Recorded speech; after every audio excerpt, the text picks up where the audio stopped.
येऊन 10 दिवस झालेत. बर. हे म्हणजे बऱ्यापैकी फरक आहे मला. हा हा. पण फक्त जरा गोळ्यांना उशीर म्हणजे औषधं घ्यायला झालं की स्टिफनेस जरा बोटांना येतोय हो. म्हणजे कडकपणा यायला का काय व्हायला? कडकपणा, हा, गुडघ्यांना आणि बोटांना. म्हणजे मला भीती काय आहे की म्हणजे बोटात होमिओपॅथी मध्ये माझी ऍलोपॅथी मध्ये काय झालं नव्हतं, पण होमिओपॅथी मध्ये वर्षभरात माझी बोट 2-3 वाकडी झाली, दोन्ही बोटाची 2-2. मग ते आता करंगळीचं पण जरा सूज येते आणि व्हायला लागले, म्हणून म्हटलं तसं हे होणार नाही ना, वाकडी वगैरे होणार नाहीत ना. हे बघा, एक महत्वाची गोष्ट सांगतो, ही तुम्हाला दिलेलं पाठवलेलं सगळे टॉनिक आहेत. हा. हे फूड सप्लिमेंट आहे, पूरक आहार ज्याला म्हणू आपण. अच्छा. दररोज जे आपण सकस आहार आपल्याला आहार जे खातो ते तेवढा सकस राहिलेला नाही पहिल्यासारखा आता.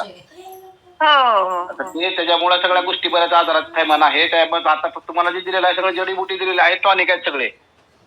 हो. त्यांना झालेला परिणाम चांगला होईल. दिवस प्रत्येक व्यक्तीला कमी जास्त लागतील.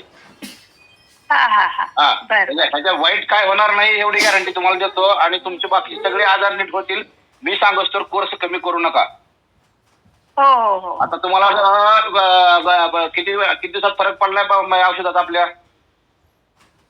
फरक पडलाय की, म्हणजे बऱ्यापैकी फरक पडलाय मला. किती दिवसात पडला पण? 4 दिवसात पडलाय की. 4 दिवसामध्ये फरक पडला? चालू केल्यापासून.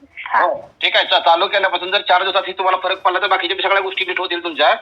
फक्त सांगत तर मी औषधं कमी करू नका, फक्त कंटिन्युएशन करा. बर. आणि जे काय काढे वगैरे सांगितले ते करा. आणि ते जे बोटाला जे आकडून आलेले आहे त्याला तुम्हाला ते तेल काय लावायचे दिलेत कमी? हो, दिलेत की. तेल. हा, ते 3 प्रकारची तेल हे करा. आणि ते काढाची बनवून सांगितलं तुम्हाला हे करायला पहिला. काढ्यात जे चोथा उरतो ते चोथा त्याच्यामध्ये हळदी टाकून शिजवा थोडं. आणि ते चोथा ह्या बोटाला लावा. होय. हा, जे का बोट आखडलेले आहेत का त्याला ती लावून वाटलं असं त्याला पट्टी बांधा थोड्या वेळ. बर. त्याचा अंश त्याच्यामध्ये उतरण्यासाठी. बर. आणि त्यात थोडं वाटलं तर आणखी गोमूत्र टाका. गोमूत्र ते शिजवताना टाका. गोमूत्र आणि कडुलिंबाचा पाला. अच्छा. हा, मग आपल्या ह्याच्यामध्ये काड्यामध्ये कडुलिंबाचा पाला आहेत ऑलरेडी.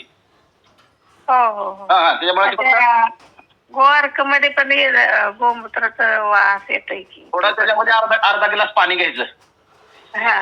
अर्धा ग्लास पाणी घ्यायचं आणि सगळे औषधं जी पातळ आहेत ते जेवणाच्या अगोदरचे त्यात मिक्स करायचे. त्याचा वास कमी होऊन जाईल. बर.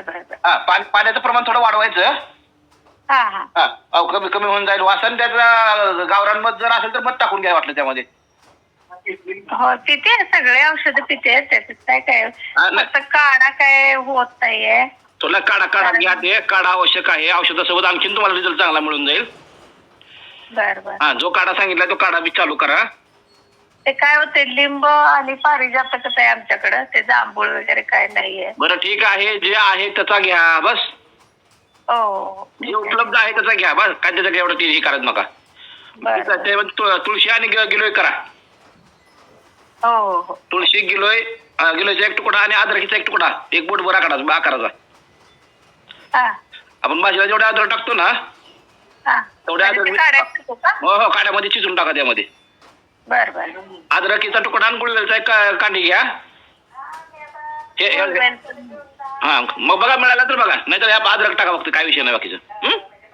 बर. तुळशीची मंजुळा म्हणा, ही म्हणा, तुळशीचे काड्या म्हणा, 10-12 तुळशीची पानं वगैरे टाकून द्या त्यामध्ये. बर. एवढं घ्या. आणि जसा रिझल्ट मिळेल तसं